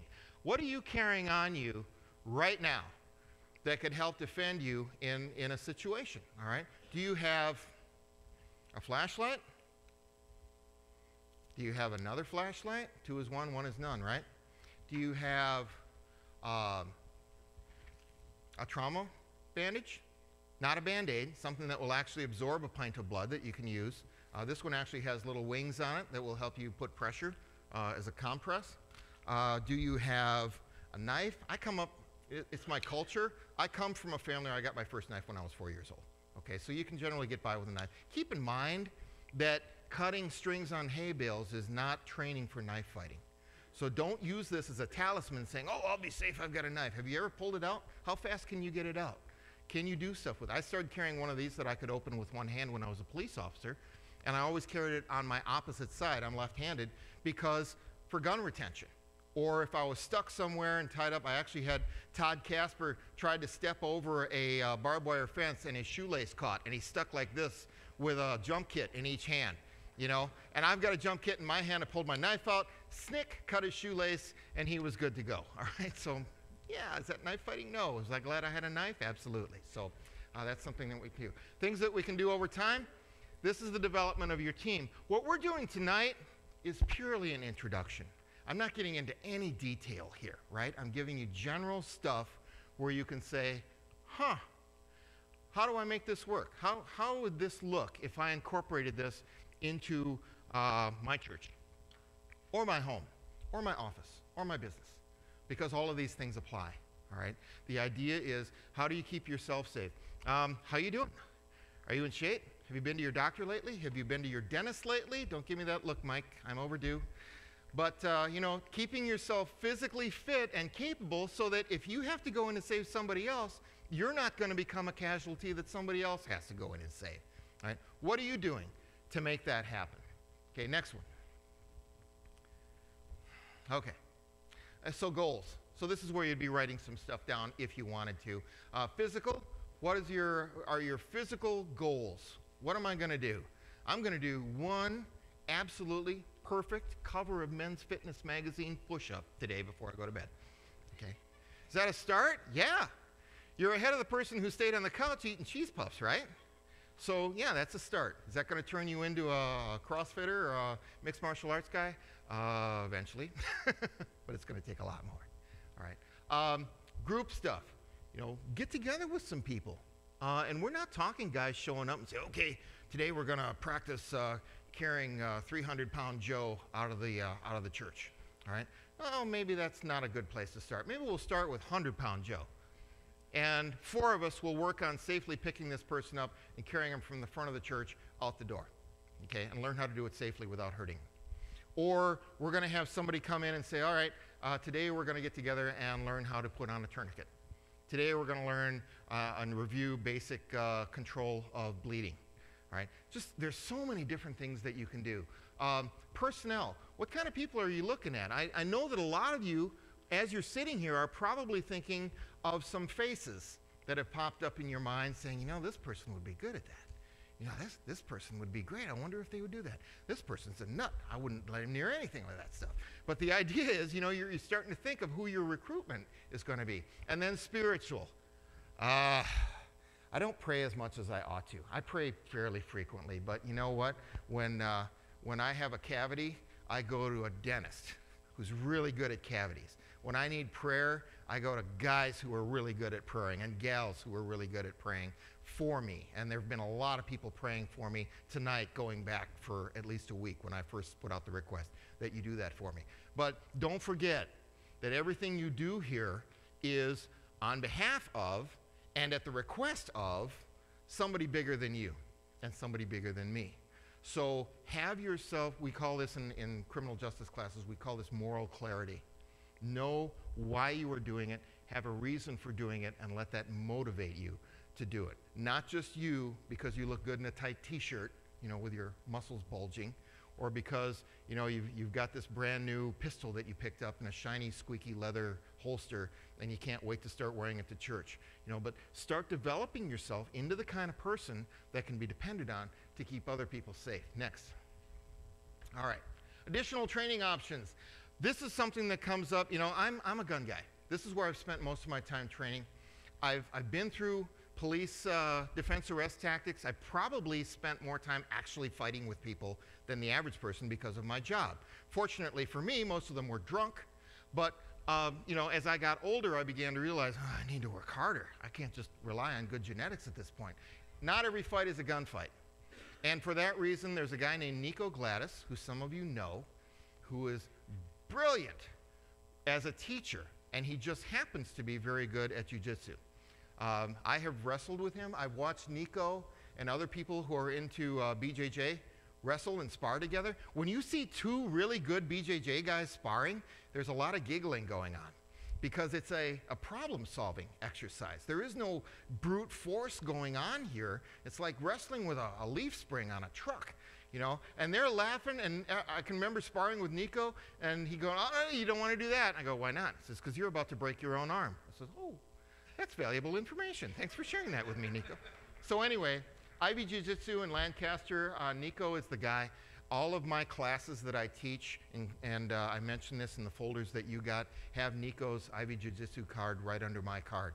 So I would recommend, whether you're looking at little kids who want anti-bullying training, people who want to stay in shape, people who want to learn self-defense, that do not involve a gun, this is the way to go. Not everybody is a gun person. I understand that. My courses are coming up. Safety and security in a gun-free zone. Basically, it takes this and talks about how do you deal with it when you're in a classroom.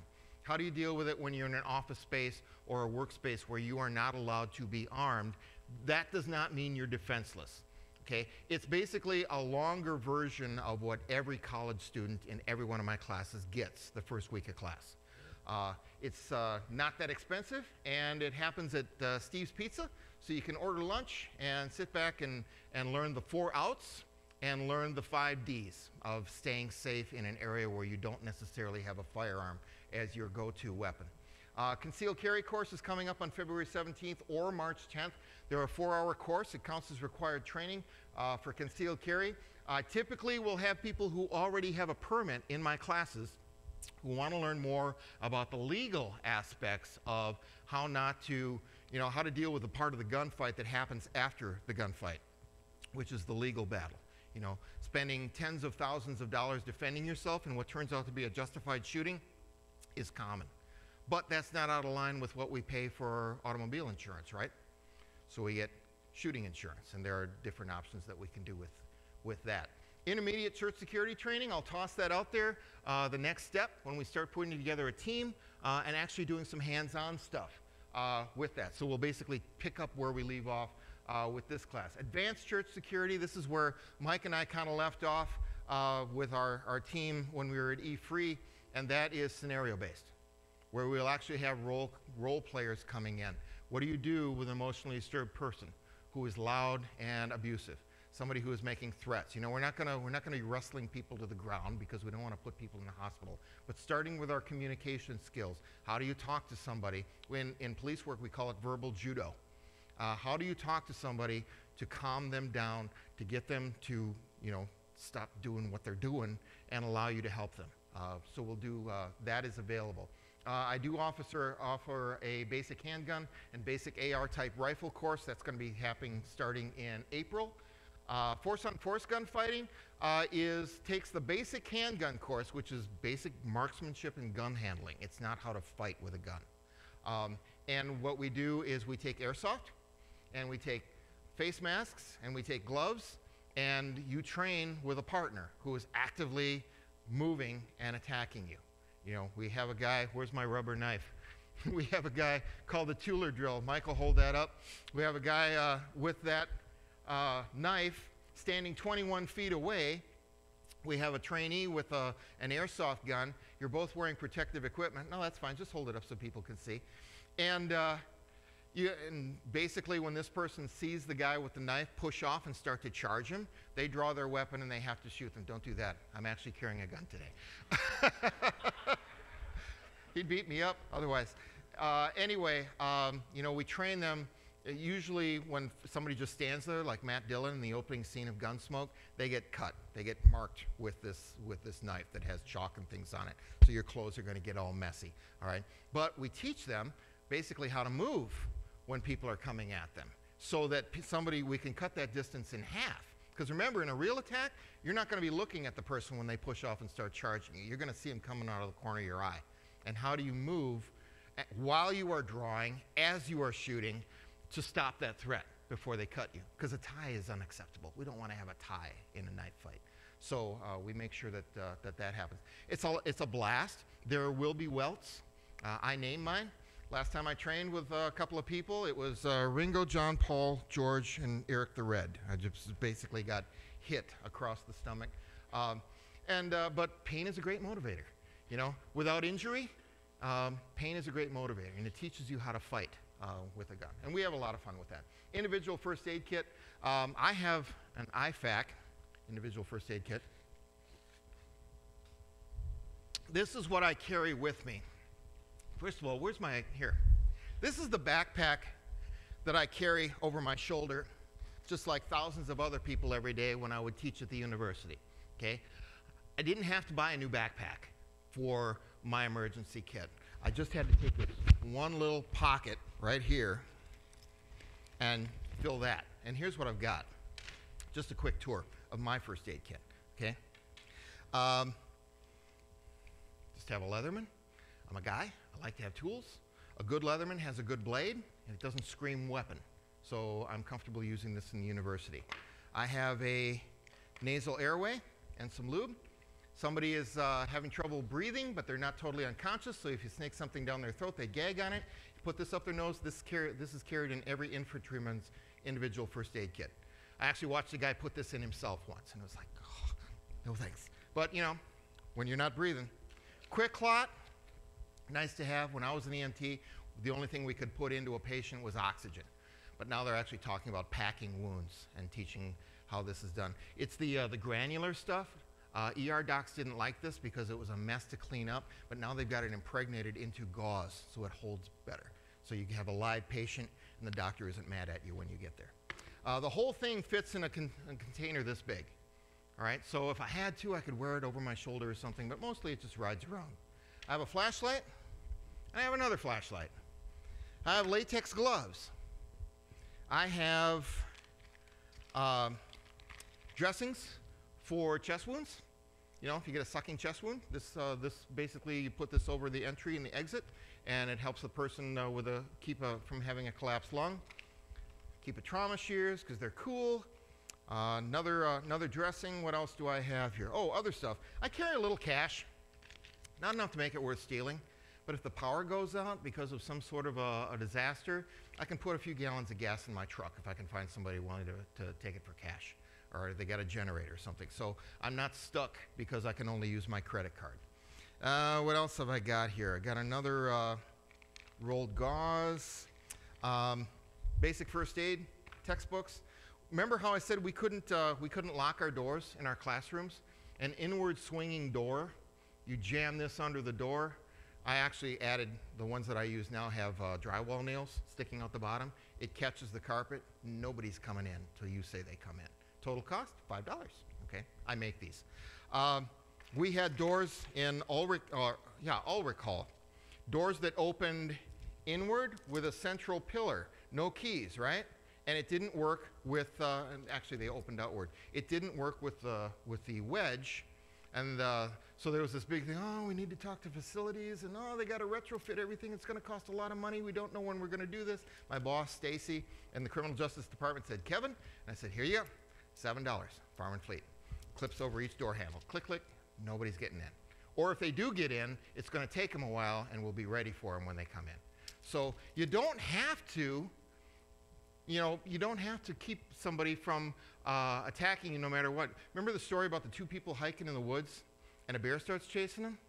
And one guy sits down and starts putting on running shoes, and the guy says, what are you doing? You're not going to outrun the bear. He says, I don't have to outrun the bear. I just have to outrun you.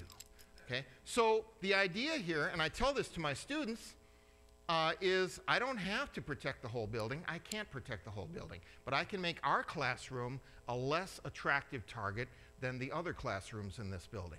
Those people are on their own. But I will protect you to the best of my ability. And so $7 keeps my classroom clean, or keeps it safe. So that's where I do this. I just brought this along for fun. Remember how I said they replace your body armor after every 5 years? Well, I kept all my old vests.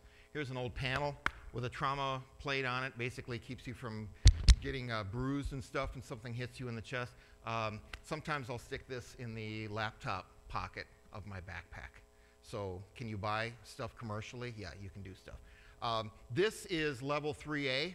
It's what police officers wear under their uniforms, or nowadays they wear a vest that looks like their uniform shirt. It'll stop 9mm, 44 Magnum, buckshot, 357, 38, 22, all of that stuff, okay? This is level 4. It's very heavy, very uncomfortable. We had them on our SWAT vests. We hated them, but we would hate getting shot with a rifle worse, and this would protect us from the rifle. So you can pick this up and check it out. So this is it. I want to give you a quick tour of the books here. In your pamphlet is a suggested reading list. Most of these books are on that list. Verbal Judo. This was the cool thing when I started at Platteville. They call it professional communication now because verbal judo is trademarked, but it's basically how to talk to people. You reason, you ask, you point out options, you request, and then the last part is if you're ever watching two police officers talking to an angry, violent person, and one of the police officers says, "Sir, is there anything I can say or do that'll cause you to comply with my lawful order?" Watch closely, because it's going to get interesting. Because what happens right after they say that is the bad guy goes, fuck, and then they hit the ground. Because that is the end of the conversation. There is a point where you stop talking. But there are a lot of things you can do that make it unnecessary for you to take that last step. I don't believe that you can child-proof a gun sufficiently. If you've got little kids at home, chances are they know where your guns are, they know where your ammo is, and they know where the keys to open those cabinets are, because they're kids, and that's what they do. But I do believe that you can teach a kid to be safe around guns. Not, in my house, my kids were safe around guns. I became a police officer when one was in 4th grade, one was in 5th grade. The rule in my house was they could shoot any gun in my house, provided I was standing next to them. And my daughter wasn't interested, but my dad went, Dad, or my son, can we shoot? And if I had 15 minutes, yeah, we can go shoot. And every time it was a training thing, and we would hunt together. And he's surpassed me on just about every kind of firearm since then. He's not a police officer, he's a contractor, he does construction. But he competes, and he's very, very good at what he does. And we started with this, teaching kids to take away that forbidden fruit of a gun that they're not supposed to touch, because all guns are bad.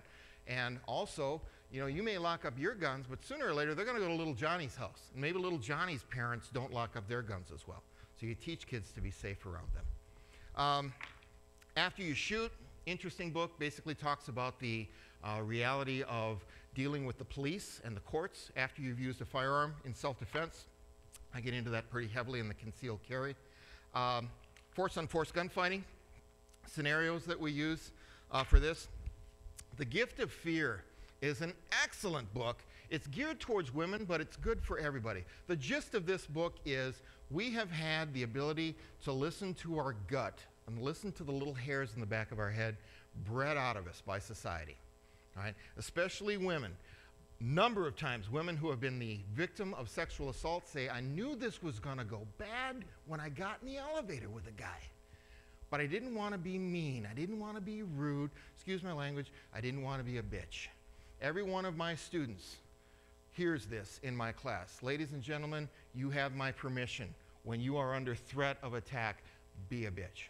Be as violent as you need. Be as loud as you need to be. This just talks about how you go about doing that. There's another book called Protecting the Gift, which takes this same mindset and directs it towards children. When I was little, my mom would always say, if you get lost, find a police officer. They'll keep you safe and bring you home, right? That was a good idea in the early 60s. But, yeah, God, am I old. Nowadays, who do you go to? Somebody whose opinion I respect a lot tells me you teach your kids to go to a woman, because psychopathic killers are almost never female, with children, because they will protect another child if they go. So just little things that you can do. I highly recommend this book. This is a book that I probably spent the most time reading and studying. This is David Grossman's On Combat. If you get a chance to ever get on YouTube and see the full 8-hour Bulletproof Mind course dealing with the psychological and physiological effects of being involved in violence, I highly recommend it. Every police officer I know has been to see David Grossman's Bulletproof Mind presentation. Surviving the Unthinkable. How many different moves, Mike, because you know this book better than I do, are considered illegal in mixed martial arts? Well, 39 things you can't do in a mixed martial arts competition because it will kill and maim people, right? Hard to maintain the franchise when that happens. Those are the things we teach women to defend themselves in groups of 3 to 5 things, where every time this woman touches her attacker, it creates enough injury to put them in the emergency room. All right, so